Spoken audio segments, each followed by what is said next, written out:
itanu ukagenda ukagera kuri 30 ukamusanga mutoya umuntu wo kwihina wogira gusa ariko ukamusanga yicaye kuratureba nanje w'umuzehe nasariye Yesu ariko ukamusanga uricaye umuntu azayibase yaje kugira gute mwikanisa bamusohore bamujane muri gacaca se bamubaze ikiri mu mutima we tumutume abacamanza se batumwe na Yesu ndabahonyeje mu izina rya Yesu kandi wera kuri Lazaro n'uyu mwana n'ubwo umushitsi ndaguhonyeje mu bushitsi nguhonyeje no mu busangwa nguhonyeje no mu ifa rya Yesu no mu izuka rye iyo umuntu ashize mu ikanisa basanga abandi bari muri banyaga umwanya ariko mubayage muzaje umusaruro cyane cyane Imana ishiga tumituma ikayibwira ngo gwagaso usigaranya amezi 2 nkabiri kujana wo kora ibyahaya wo kwiba abantu wo tukana ti wosubi oya ukuza wihagira mu gitondo ukanga saa 6 ni mugoroba ibintu soma mu gitondo gasoma nijoro bukira bugaca ukabikena ngo abantu bose baze bagume bumve ari wo kwitwara nabi kera intumwa zose tibiba oya ariko ndafashwe wafashwe neza gucya ndumvise mu mutima neza hatibukiyemo igitonyanga cyo cy'ibyishimo mwarimu mvuga iva aho ngaho se uza wicara ndaguhagurukije byose ubuntu ni namutugira tuzabibihumbi turamyukiza tuzamuririmbira twese uri manikira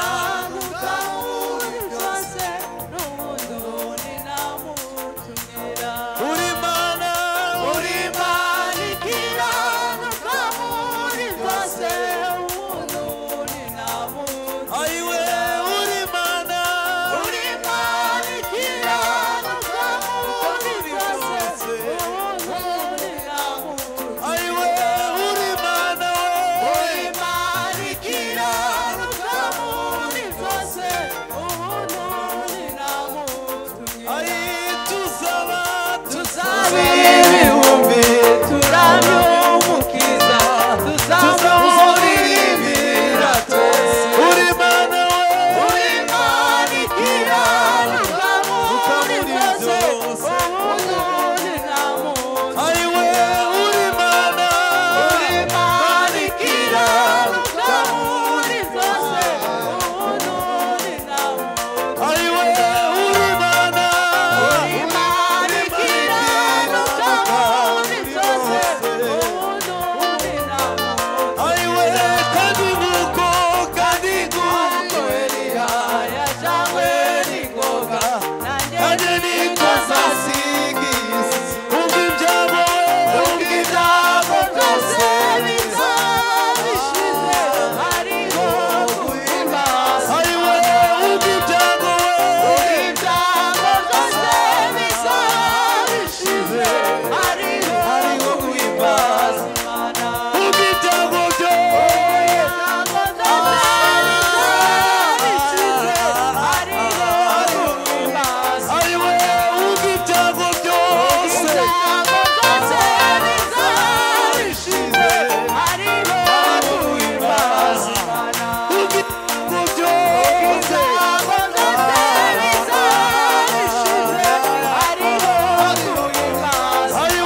numvishe nkaho